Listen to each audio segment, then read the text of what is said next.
Salut à tous, salut à toutes et bienvenue pour l'étude de la paracha de la semaine, parachat Korach, étude du Rabbi Sicha Chelek Bet. Le Rabbi, dans cette Sicha, il ramène tous les lignanim, mais avant ça, il faut parler de Korach lui-même. Alors, Korach, qui c'était? Korach, c'était le cousin de Moshe Rabbeinu, et Korach, il avait un peu le seum. Pourquoi il avait le seum? Pourquoi Korach il était en marloquette contre Moshe Rabbeinu? C'est parce que en fait il avait réfléchi sur la dynastie et il s'est dit que si Moshe c'est le peuple, le maître des Juifs, et Aaron c'est le Kohen Gadol, alors moi je serai le prochain sur la liste puisque si je prends dans l'arbre généalogique, je suis après dans la liste. Et ce qui s'est passé c'est que Moshe il a nommé le chef de la tribu des Lévis, Elitzaphan. Elitzaphan, c'était le petit cousin de Korach, qui était donc du dernier fils des parents.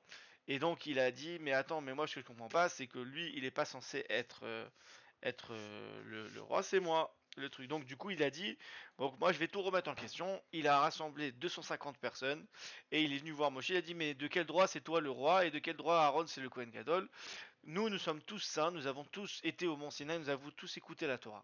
Et donc sur ça a commencé la marloquette avec Korach et Moshe Rabbeinu. Donc ça, c'était pour remettre un peu dans le sujet, dans le background, afin de commencer l'étude.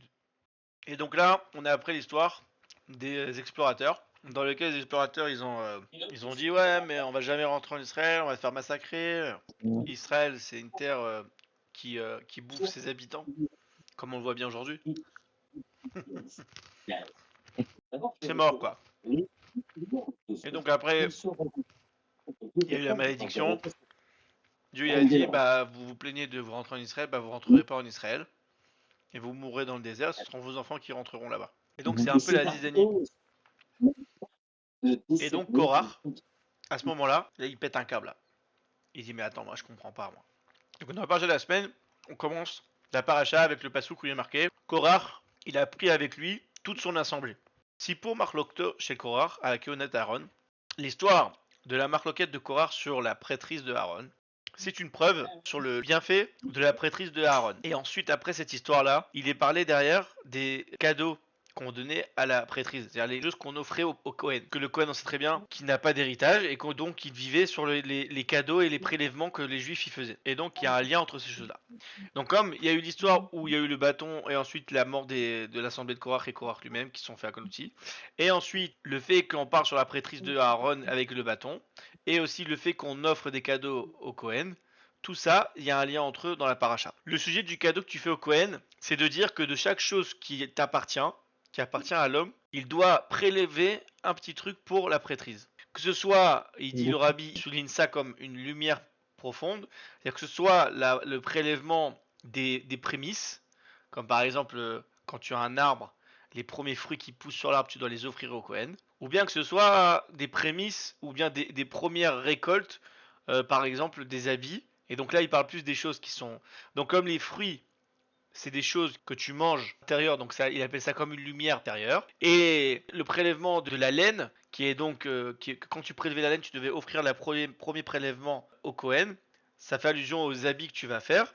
Ça fait allusion à la lumière qui t'entoure. Le Cohen, tu devais lui faire des cadeaux. Parce que le Tout Cohen, il compris. n'a pas d'héritage. D'héritage.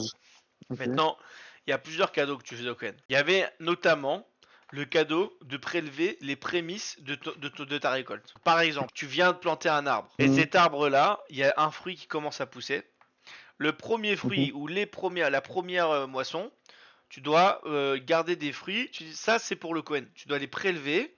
Ça appartient au Cohen. Maintenant, tu devais faire ça également, mais pour d'autres choses. Par exemple, si tu étais un éleveur de moutons et que tu prenais de la laine, alors tu devais prélever aussi les premières moissons de la laine, tu devais les prélever et les donner au Cohen. Maintenant, le rabbi, il les qualifie l'un et l'autre de hors de lumière intérieure ou de lumière qui t'entoure, parce que l'un, c'est un manger, un repas que tu mets dans ta bouche qui rentre à l'intérieur de... C'est de la laine, c'est pour faire des habits qui t'entourent à l'extérieur de toi. Et le pasuk, il explique le but des cadeaux que tu fais pour la Keuna. Il faut savoir sanctifier chaque chose qui t'est générée en premier pour Dieu. Toute chose qui t'arrive en premier dans ta vie, des choses comme par exemple, je vais donner un exemple comme ça vous allez comprendre. La première chose que tu fais quand tu te réveilles, c'est aller prier. D'ailleurs, il y a une loi qui dit que si t'as pas prié, t'as pas le droit de travailler, Birlal. C'est interdit de travailler. Mhm. D'ailleurs, t'as pas le droit de boire non plus, t'as pas le droit de manger. Enfin bref, donc le sujet de faire un cadeau à la prêtrise en fait ça représente Dieu. L'idée derrière tout ça, c'est de dire que tu dois sanctifier de chaque chose que tu as qui a été générée en premier pour Dieu. Puisque le Cohen, lui, on dit que son seul héritage c'est Dieu. VLM Kolmaga Emmanuel Gashmi, et que donc en fait ça veut dire quoi, le prêtre lui il n'est pas assujet au sujet matériel, il est interdit pour lui de faire autre chose que de servir Dieu. Donc en fait quand tu donnes un cadeau au Cohen, en fait tu fais un cadeau pour Dieu. Et qu'en fait les prêtres ils ont mérité de s'asseoir dans une table très très haute puisque c'est la table de Dieu. Et donc en fait la Keulah c'était la Socla en vrai à l'époque. Et donc en fait le Rambam il écrit qu'en fait c'est ça la loi, que pour chaque chose elle soit pour l'Éternel qui est bon, que tu dois donner du meilleur et du bon de ce que tu as. Donc par exemple, puisque faire par exemple la tzedaka, c'est comme si tu donnais à Dieu, puisqu'en fait, quand tu donnes la tzedaka, tu te remplaces le travail de Dieu, tu prends de l'argent de chez toi et tu la donnes à un pauvre. En fait, c'était l'argent que Dieu devait donner au pauvre, mais il n'a pas pu lui donner. Donc toi, tu le donnes, donc indirectement, tu as donné de l'argent à Dieu. Et donc il dit de Ouais. la même manière, quand tu dois donner à manger à un pauvre, comme tu donnes à Dieu, tu dois donner du meilleur de ta table. Quand tu vas donner un habit à un pauvre, tu dois donner du plus beau de ton habit. Par exemple, dans l'endroit où tu vas faire la tfila, ça doit être l'endroit qui doit être plus beau que ta maison. Comme c'est marqué, tout le gras, c'est pour l'éternel. Donc par exemple, dans la viande, un animal, quand on prélevait un animal, la meilleure partie de l'animal, c'est la partie du gras. C'est là-bas où il y a les meilleures parties. Et donc cette partie-là, il y a marqué dans la Torah, tu la donneras à l'éternel. Donc en résumé, quand tu dois donner à Dieu, tu dois toujours faire attention de donner le meilleur de ce que tu as. Ok, bon, le Rambam, en général, il parle de la partie dévoilée de la Torah, mais très souvent, il allusionne des parties profondes de la Torah. Et donc, de la même manière, sur ce sujet-là, des trois sujets qui sont de donner à manger, de donner des habits et de donner une maison, par exemple, de donner tout ça à Hachem. Et donc, il dit, par rapport à un homme, à ce qu'il mange, à ses habits et à sa maison, il doit sanctifier les prémices, les meilleures prémices au Kohen, les meilleures choses de son âme profonde. Et donc, il faut savoir que dans la Torah profonde, dans la Chassidoute, on compare l'âme divine de quelqu'un qui est un Benoni, on la compare à un pauvre. Et donc, il dit, le rabbi, c'est vraiment par rapport aux choses matérielles plus précisément qu'on parle de ces cadeaux-là. Que en fait, un juif, il doit donner matériellement de Beikar. Et donc il dit de la même manière dans la vie, si tu regardes bien dans ta vie, au début de la vie, un homme, il n'a pas de relation vraiment avec le monde. Il n'est pas vraiment encore dans le monde. C'est un petit bébé, il est chez sa maman, son papa. Il est tranquille. Et après, quand il Bon. grandit, il commence à s'occuper à travailler dans le monde. Et il commence à être tracassé par le travail. Et le Shabbat, les fêtes, il se repose. Et qu'encore plus, au début de l'année, et les 10 jours d'Ateshuva, c'est des jours spécifiques où il se rapproche de sa source de lumière, c'est-à-dire Dieu. Et donc c'est pour ça qu'on dit, quand le Rambam il précise à la fin, il dit toutes les graisses d'animal, c'est pour Dieu. Il faut savoir sanctifier à Dieu les meilleurs moments de ta vie, dans lesquels c'est les moments les plus tranquilles. Le moment le plus calme de chaque jour, c'est dès que tu te lèves le matin. Dès que tu te lèves le matin, t'es bien, tu te sens bien. Le matin, c'est le meilleur moment dans ta journée. C'est le moment où tu te sens le mieux. C'est un moment où tu dois le donner à Dieu. Comme ça, il dit le rabbi précédent, le prémisse de Harisotechem, Haris, je sais plus comment tu traduis ça. Bon, le prémisse de ce que tu donnes, de tes biens, j'imagine. Il dit qu'en fait, ça fait allusion au premier moment après que tu t'es réveillé de ton lit. Et ça, tu dois donner à l'Éternel comme prélèvement. C'est pour ça qu'au instant où il a été jugé dans notre état à nous en aux États-Unis, l'ordre de l'étude dans la yeshivot, il s'est tenu le rabbi, donc le rabbi précédent, avec Tokev, il s'est tenu sur une position et il n'a pas bougé de sa position très dure. Il était avec force sur sa position. Alcar sur ça, que le matin à la yeshiva, il y a de l'étude seulement de l'étude sainte le matin, et que l'étude du chol, l'étude des mathématiques et tout ça, ça se fera la deuxième partie de la journée, parce que le matin, c'est le meilleur moment pour étudier la Torah et pour donner ce moment-là à Dieu. Et c'est seulement après qu'il disait qu'une fois que tu as fait ça, Dieu il va te bénir dans tout ce que tu fais. Donc en fait, le Rabbi Ratz, il disait à la yeshiva, la première chose qu'on fait le matin, c'est pas l'étude du Chol, c'est l'étude du Kodesh. Et ce sujet-là, il est aussi dit par rapport aux gens qui travaillent. Malgré que le travail, qui sont le travail du Chol, il doit savoir que le plus important dans la vie, c'est pas le travail, c'est la Torah et la Tfila. Et Réchit, au moment de la première chose que tu fais le matin, et le meilleur moment de ta journée, tu dois la sanctifier pour l'éternel. Et au début, tu dois faire la Tfila. Et après tu dois étudier la Torah. Selon, comme la halakha, qu'un juif, il doit sortir de la maison et aller au Beth Knesset pour aller faire la tefila. Et du Beth Knesset, il doit aller au Beth Midrash pour étudier la Torah. Et seulement après ça, il va aller manger son petit déjeuner. Et après, il va aller travailler. Et comme le Tzemar Tzedek qui dit que le petit déjeuner, c'est après la tefila. Et donc un juif, il doit comprendre que le moment le plus important dans sa vie, c'est la Torah et la tefila. Et donc ces moments-là du matin, qui paraissent des moments anodins, mais en réalité c'est des moments les plus importants de la journée. Et c'est les moments en fait où tu donnes le meilleur de ce que tu as de toi à l'Éternel ton Dieu. C'est ces moments-là le matin que tu dois aller faire la tefila et tu dois étudier la Torah. Et c'est pas que tu dois mettre tes tefilines à 7h de l'après-midi. En vrai, le rabbi, il dit plus que ça. Il dit qu'en réalité, c'est même ça qui va faire que ta journée va être réussite. Il dit le fait même que tu vas prélever le matin le meilleur de ton temps pour l'Éternel ton Dieu, ça va faire que Dieu il va t'amener la bracha dans ce que tu fais. Et donc en fait, la journée, elle sera pas la même si tu vas commencer la journée du pied droit. C'est-à-dire d'aller mettre les tefilines et d'aller étudier la Torah. À partir du moment où tu as fait ça, alors déjà ta journée, elle va se produire et se passer d'une manière différente. Et donc en fait, on comprend, en fait, c'est même pas une question technique par rapport à ce que la Torah nous dit, c'est une question qu'en fait c'est pour nous-mêmes. Qu'un juif, il doit, pour pouvoir être acteur dans le monde matériel et dans le monde du travail, il doit d'abord savoir prélever le meilleur de soi pour l'éternel. Et à partir du moment où il va faire ça, il va réussir à faire une journée et il va avoir la bracha dans tout ce qu'il va faire. Et tout ce qu'il va faire et ce qu'il va dire, elle va avoir une bracha. Puisqu'il aura fait la tefila et il aura étudié la Torah. Maintenant, là sur la Torah, il est dit que les prémices, ils sont mesurés. Et de la même manière, le maaser, quand on donne le maaser, on donne minimum 10%, mais maximum 1/5. On ne peut pas donner plus que ça. Même que malgré que l'Admorazaken, il a dit que quand il s'agit de sauver notre Neshama parce qu'on a fait des dégâts, etc., et que à ce moment-là, il faut donner la tzedaka sans compter. Là-bas, c'est pas un sujet de tzedaka, en fait, c'est un sujet de réparation. Et donc, en fait, quand on parle du maaser purement, il y a bien une limite. Donc, c'est pour cela. Bien que la majorité du temps, tu vas travailler, tu travailles 9 heures par jour, ou 8 heures par jour. C'est la majorité de ton temps. Tu vas étudier et te faire la tefila le matin 1 heure, 2 heures. C'est pas beaucoup. Malgré tout, ça doit être du meilleur de toi. Puisqu'on dit que tu dois prélever la graisse de l'animal. C'est la partie la meilleure, la plus bonne de l'animal. Et donc la préparation pour pouvoir réussir à faire ça, c'est le fait de recevoir sur soi le joug divin. Que dès qu'un homme il se réveille de son lit le matin, la première chose qu'il va dire, c'est Modéani. Il va dire Modéani les fanecha melecha vekayam. Moi, je reconnais que toi, Dieu, tu m'as rendu la vie pour que je puisse faire mon travail. Que moi, je reçois sur moi le joug de la Torah et le joug des mitzvot que je dois faire mon travail pour toi. Et on a besoin de donner le meilleur de la partie la meilleure pour de Dieu. Et que cette chose-là, elle est aussi importante que ce soit bien matériellement que spirituellement.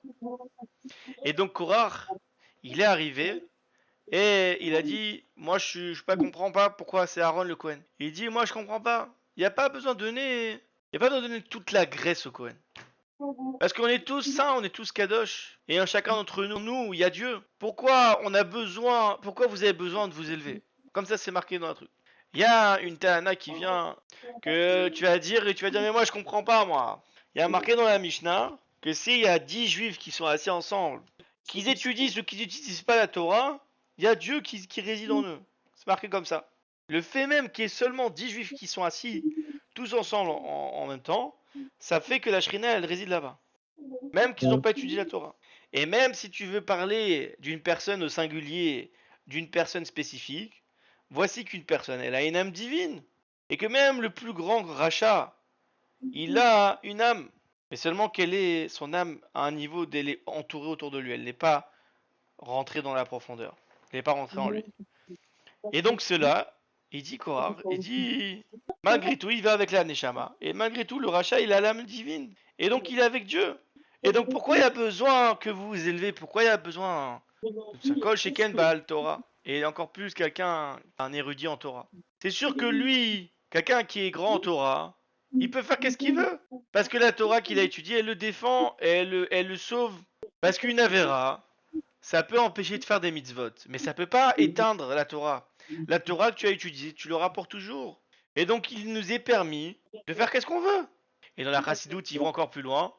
Ils disent qu'en fait, Korach, c'est quoi l'embrouille qu'il avait avec Moshe? Il dit qu'en fait, puisqu'on est tous des âmes de la Hatzilut, que la Hatzilut, c'était le monde le plus élevé. Il dit non, on est des Shabbat d'Hatzilut, j'ai pas compris. Tu veux quoi? Tu veux, on fait le matin, on s'élève pour Dieu, mais qu'est-ce qu'on en a à faire? On est des patrons des patrons. Il dit on est des patrons, qu'est-ce qu'on a besoin? Bémet, t'as besoin moi de faire tout ce numéro là, d'aller le matin à la Torah, mais c'est bon, on a la Torah dans nous, on est des âmes de la Hatzilut. On est des âmes du niveau le plus élevé de toutes les âmes. Peut-être dans les générations après, alors seulement certaines personnes ils pourront se permettre parce qu'ils seront encore des âmes d'Atsilut, mais le reste ils n'auront pas le droit. Mais nous, qu'on est la génération du désert, on est la génération où on a connu le savoir puisqu'on est la génération où notre maître c'est Moshe lui-même qui est le plus grand prophète de tous les temps. Qu'est-ce que nous on a besoin de prélever pour le Cohen? C'est quoi cette histoire?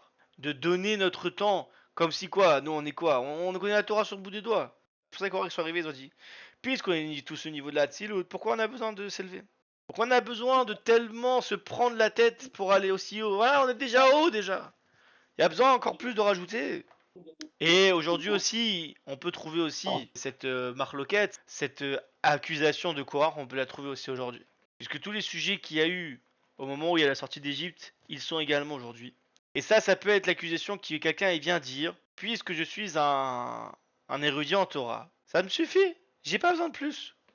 J'ai pas besoin que chaque jour, chaque matin, je dois me prendre la tête de prendre le meilleur moment de ma journée et de l'investir pour faire encore plus et encore plus. J'ai pas besoin. Je connais déjà toute la Torah. J'ai déjà fait 15 ans d'études. Pas besoin de plus. Et sur ça, ils appuient les preuves. Ils disent quoi? On dit que Korach, il venait avec toute l'assemblée, il venait se moquer un peu de Moshe. Il dit, moi, je comprends pas. On a parlé du titit.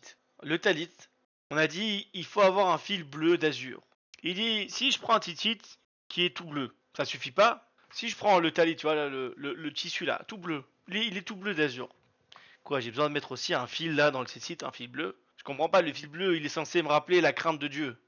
Mais si tout le titit il est bleu, j'ai besoin de mettre aussi un fil? Il y a besoin de rajouter plus. Déjà, il y a tout le truc bleu.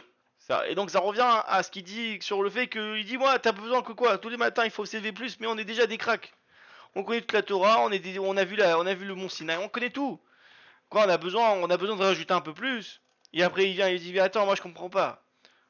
Une maison, elle est remplie de toute la Torah entière. Il y a tous les livres, il y a des tonnes de livres de Torah. Des parchemins, des Sefer Torah. Quoi, t'as besoin de mettre une mezouza à l'entrée? Petit parchemin. Mais il y en a 45 000 des parchemins à l'intérieur Il y a 5 Sefer Torah, il y a toute la Gemara, il y a tout. Quoi, tu vas me dire une petite mezouza dehors à l'entrée, ça va faire une différence? C'est quoi cette histoire? Et en fait, la mezouza, en fait, qu'est-ce qu'elle est là? Elle est là pourquoi? La mezouza, elle a deux paragraphes à l'intérieur qui sont le schéma, Ve'ayim Shamoa et la paracha de schéma. Et quand c'est que les deux, ça représente la crainte. C'est le sujet pour la crainte. Il dit la mezouza, elle garde la maison et tout ce qu'il y a dedans. Il a dit de la même manière, une maison qui est remplie de livres, un homme qui a la Torah, s'il n'a pas de amour et de crainte lorsqu'il étudie la Torah ou quand il y a la Torah, c'est mauvais pour sa Torah. Parce que la Torah sans crainte et amour, elle ne te fait pas voler en haut. C'est comme ça c'est marqué dans la Gemara. Et donc même une maison qui est remplie de Sfarim, elle a besoin d'une mezouza. Pourquoi? Parce que la mezouza c'est l'amour et la crainte. Parce qu'il y a le Ve'afta et Hashem Elokecha. Et tu aimeras, dans le sens tu vas devoir aimer, donc c'est l'amour pour Dieu. Et Vayim Shamoa, c'est la crainte de Dieu. Si tu écouteras Dieu et si tu l'écoutes pas, te l'aira dans ta tête. Et donc en fait, il dit que même si tu as une maison remplie de Sfarim, si t'as pas la kavana d'aimer et de craindre Dieu, ça suffit pas. Et donc en fait, Korah il a rien compris. Il a cru qu'en fait, ça suffisait de faire les choses, mais pas avoir besoin de faire plus, ou bien pas avoir besoin de faire la Torah et d'avoir la crainte et l'amour de Dieu. Et donc la punition de Korah, c'était qu'il est descendu vivant, il a été englouti vivant dans la terre. Et par rapport à ça, le chidouche, il est que, en fait, là-bas, c'est marqué Sheol. Le Sheol, je sais pas comment tu traduis en... C'est les abysses, voilà, les abysses. Et donc, en fait, il est descendu dans les abysses et il était vivant. Qu'en fait, les hommes, ils résidaient dans les abysses en bas. Ils étaient complètement aspirés dans le mal et dans la profondeur du mal. Et quand ils étaient dans le mal en bas, dans la profondeur du mal, ils étaient vivants, ils croyaient qu'ils étaient vivants. Ils disaient, ouais, on va bien, tout va bien. on est des gens bien, alors que les mecs, ils sont en plein dans le mal. Ils disent, mais non, on est tous kadosh, on est tous saints, et que notre neshama, elle est avec Dieu, on est détente. On est tous saints, on est tous kadosh. Pourquoi on devrait faire plus? C'est un peu les shken, tu vois. Les petits shken que la seule chose qu'ils savent faire, c'est ils font leur truc carré comme ça, tac, tac, tac, tac. Et en fait, ils en ont rien à foutre. Et le mec, il se comporte comme une poubelle. Et après, il vient et dit, mais moi, je suis plus religieux que toi. Je fais le dafayomi. Psh, bravo. En fait, le mec, il en a rien à foutre de Dieu, il en a rien à foutre de ta gueule, il en a rien à foutre de tout. Mais Icar qui fait son dafayomi. Et donc, c'est ça le sujet de Korah. Korah, c'est le mec qui est descendu dans les abysses vivant. C'est-à-dire que le mec, il était en plein dans les abysses, dans la débilité, la folie, le mal, mais lui, il dit, moi, je suis vivant, tout va bien, je suis saint, nous sommes tous saints, on est tous propres, on est des beaux gosses. Ah, regarde, je fais la tefila à 6 heures, je fais la tefila honnête, tu dis la dafayomi, mais en fait, le mec, il en a rien à foutre de Dieu, il sait pas c'est qui Dieu, il s'en tape de l'autre, il vit comme chacun pour soi et lui il essaie de crever la bouche ouverte. Et le mec il a rien de juif à part le fait qu'il se lève le matin pour aller à la tefila et qu'il étudie son dafayomi. Et il dit ouais moi on est des tzadikim, on est des juifs. Et donc Korach le rabbi dit mais c'est vrai il a raison Korach de dire qu'on est tous saints. C'est une belle remarque. Et donc en fait ça c'est vraiment les shken ils te sortent toujours. D'après la halacha je suis bien, je vais bien. Regarde je fais tout ce qui est marqué dans le livre, j'ai raison. Parce qu'un juif de n'importe quel endroit qui sera, il a une âme. Il va te dire même qu'il a la Torah. Beram, cependant, malgré tout, il réside en plein dans les abysses. Parce que c'est quoi l'utilité que toi, la Torah, elle est à un endroit et toi, t'es à des années-lumière de la Torah?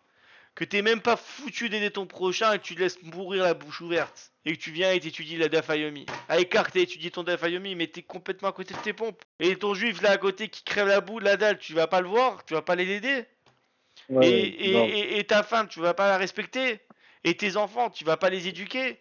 Mais avec que tu fasses ton dafayomi, avec que tu ailles faire ta prière à 6 heures du matin, avec que tu viennes me dire que tu connais toute la Torah, mais t'as rien compris. Toi, t'es là, et la Torah, elle est à l'opposé de toi. Et même plus que ça. Cette chose-là, elle est même plus par rapport à ce qu'il dit l'Admorazaken.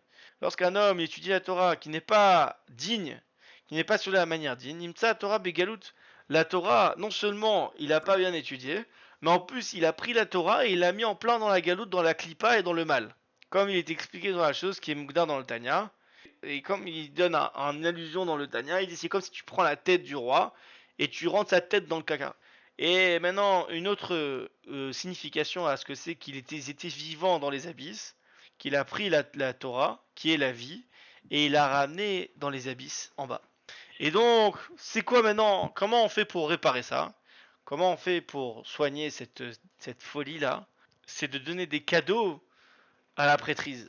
Lorsqu'un juif, il va sanctifier le meilleur de son temps et le meilleur de ses forces pour la Torah et la Tfila, que ce soit par rapport à ce qu'il mange, par rapport à ce qu'il habille ou par rapport à sa maison, Yesh Limsor est un réchit. Il doit donner les prémices. Et ce qui est le meilleur pour l'éternel. Pas seulement les prémices, mais le meilleur ce qu'il a pour l'éternel. Et lorsqu'il va faire ça, il va faire une préparation générale. Qu'est-ce qui est dit?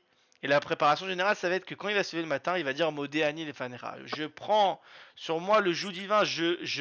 J'affirme que Dieu, il m'a donné la vie aujourd'hui seulement pour que je puisse accomplir sa volonté. À partir du moment où il va donner des cadeaux pour la prêtrise, il va mériter pour la bracha des Kohanim. Et après, au fait qu'il va faire ça, qu'il va donner les meilleurs moments et les meilleures prémices qu'il a de lui, il va recevoir la bracha des Kohanim, puisqu'il a donné les cadeaux nécessaires pour que les Kohanim puissent subvenir à leurs besoins et exister. Alors ensuite, les Kohanim vont amener la bracha et ils vont les bénir. Que Dieu, il va te bénir et il va te garder. Il va dans ses bas enfants, dans son argent, etc. On t'a pas dit de donner tout. Parce que donner tout, tu peux pas donner tout. Mais on te dit donne le Mm. meilleur. Quand tu donnes le meilleur, c'est à ce moment-là que tu es béni de Dieu. Et donc après, il a poussé le bâton de Aaron. Que en fait, la bracha, elle va descendre d'une manière où il n'y a pas d'interruption. Pour ça, c'est un autre Mahamar. Mais j'ai une petite parenthèse parce que ici, il allusionne très rapidement, mais il le développe pas. Le bâton de Aaron, il est poussé dessus une amande. Et en fait, dans un des Mahamar, le rabbi il pose la question, il dit mais pourquoi c'était justement une amande? Pourquoi Dieu il a choisi que ce soit une amande qui pousse du bâton? Il dit parce qu'une amande, c'est un des fruits qui pousse le plus vite au monde. Bah, ça peut pousser en une nuit, je crois, un truc dans le genre. Je sais pas. En tout cas, il y a une question de rapidité. Et il dit en fait que dans le ciel, il y a les brachot. Donc il y a la théorie, qu'est-ce que tu es censé recevoir, parce que tu as été béni de recevoir ça, ça, ça. Et il y a dans la pratique, qu'est-ce que tu reçois. Et le rabbi, il explique Ok. en fait, je vous dis ça dans les très grandes lignes parce qu'il fait des développements dans chaque monde, etc. Mais il explique en fait que entre le moment où tu as eu la bracha et le moment où tu le reçois concrètement, il y a beaucoup, beaucoup, beaucoup de fois où il y a des empêchements. Qu'en fait, il peut arriver que c'est comme si tu dis à quelqu'un, toi et moi, on va faire un projet ensemble, on va faire un projet, on va faire une start-up. Donc c'est à peu près la bracha, d'accord? On a fait la bracha, on va faire une start-up. Mais concrètement, pour que ça se réalise, c'est très compliqué. Pour se réaliser, c'est en général, c'est rare. Tu vas dire à quelqu'un, ouais, j'ai envie de donner 1 million de dollars à la choule. Il peut le dire 10 000 fois, mais concrètement, quand il va vraiment le faire, c'est rare. Pourquoi? Parce que entre la réalité et ce qui est dans la théorie, il peut y avoir des fois des remises en question, et il peut y avoir des fois, parce que c'est comme ça que c'est fait, que quand tu ne pas dans l'action, c'est toujours plus compliqué à faire. Mais en fait, la bracha des Kohanim, elle, c'est une bracha qui est yachar, comme une amande quand elle pousse. Qu'il n'y a pas d'interruption, ça passe directement. C'est instantanément, du haut vers le bas d'un coup. Il y a pas de remise en question. Et c'est pour ça que c'est allusionné à une amende. Et donc il a été fixé une coutume de prendre quelque chose au Bet au Shul, et que notre paracha, c'est le sujet que Korach, il a pris son assemblée. Il s'est mis en contradiction, il s'est opposé à la Keuna de Aaron. Il a dit on est tous saints, Kulam Kedoshim, Kayemet Ana Kulam Kedoshim, que nous on peut arriver à dire ouais mais on est tous saints nous. Que chacun il peut trancher la loi comme il le veut. Chacun il peut trancher qu'est-ce qui est permis et qu'est-ce qui est interdit. Et donc c'est pour ça qu'il faut savoir que ça c'était la manière de voir de Korah. Et par le fait qu'il a cru qu'il dit ouais on fait ce qu'on veut, on est tous des juifs, on est tous des tzadikim, chacun il peut dire qu'est-ce qui est bon, qu'est-ce qui est pas bon, ça a amené qu'il y a la marloquette. Et donc on me ramène dans la Mishnah qu'une marloquette qui n'est pas pour le nom du ciel, c'est la marloquette qu'il y a eu avec Korah. Quand on parle dans la Mishnah pour montrer un exemple de c'est quoi une marloquette qui n'est pas au nom du ciel. Il faut savoir s'annuler aux érudits en Torah, aux maîtres de Torah, les lois Mesugalim, les psok al Torah, de ceux qui ont aussi la force de pouvoir trancher la loi selon la Torah. Jusqu'à que ils vont tellement, ces gens-là, ils sont tellement grands que quand ils vont trancher la loi, même si la loi, des fois, ils peuvent se tromper, ben Dieu, il va faire que la réalité va se changer et que la loi va s'adapter, que la réalité va s'adapter à sa loi. Parce qu'on sait très bien que la Torah, c'est elle qui est maître de la réalité et pas l'inverse. Mais Ken Yesh Lakachat. Et donc il faut prendre de notre paracha le sujet qui parle par rapport au cadeau de la Keuna. Comme il explique le Rambam, qu'il faut donner tout la graisse pour Dieu. Quand un homme il donne aux pauvres, et en fait quand il donne aux pauvres, il donne à Dieu, parce que quand tu donnes à un pauvre, il y a marqué que Dieu il a emprunté de toi pour le pauvre. Allah la tête, mon frère, tu dois donner du meilleur de ce que tu as. Et de la même manière, quand tu vas faire la tefila, que en fait, ça veut dire quoi? Le meilleur de ton temps, c'est le meilleur de tes forces. C'est au moment où tu as le plus de force, que le moment où tu as le meilleur moment, la meilleure chose que tu as donné à un homme, et quand tu vas donner le meilleur et le plus cher de l'homme, c'est ses enfants. Allah avait faux la tête la Hachem. Et donc les enfants, il faut aussi savoir les donner à Dieu. Et il faut donner le meilleur de leur temps pour Dieu. Qui sont en fait leurs premières années, il faut qu'ils aillent à Shiva. À Zochet les Birkat Kohanim, et après ils reçoivent la bracha du Kohen, qu'ils vont être bénis dans les enfants et dans l'argent, et qu'ils vont être gardés, que l'argent, inutsal et tzorchim, que l'argent elle va leur donner leurs besoins, qu'ils vont être en bonne santé et joyeux. Il dit que lorsqu'on est riche et qu'on a de l'argent, il faut pas croire que c'est tranquille. Parce que des fois cet argent on te l'a donné parce que tu vas être malade et tu vas devoir payer les bonbons. Et qu'en fait on aurait dit bah en fait ça aurait été peut-être mieux qu'il soit en bonne santé et pas riche. Et donc dans la bracha de Vishmera, quand dans la bracha des Kohanim on dit et Dieu te gardera, c'est que en fait l'argent elle va être utilisée pour les choses pour que tu sois en bonne santé et que tu sois joyeux. Et la finition, et on va finir, la bracha on l'a fini avec Veyasem Lecha Shalom, donc c'est la bracha des Kohanim. À la fin on dit et Dieu te placera pour toi la paix. Et donc Dieu il n'a pas trouvé un ustensile qui va pouvoir recevoir la bracha dans l'Israël, qui est seulement en fait le shalom. Le seul ustensile qui peut retenir la bracha pour les enfants d'Israël, c'est la paix. C'est-à-dire que dans chaque chose que tu vas faire, ça va être un réceptacle pour la bracha. c'est un petit réceptacle. Et en fait, quand tu vas faire la paix, c'est ce réceptacle-là qui va pouvoir recevoir toute la bracha. La paix, c'est ce qui va être le meilleur réceptacle pour recevoir la bracha. L'achar miken ani varechem, et à la fin, je vais vous bénir, tosfu et kadosh baruch hu meruba ala ikar. Et donc en fait, il va te bénir dans la manière spirituellement, mais aussi matériellement. Et avec ça, on a fini.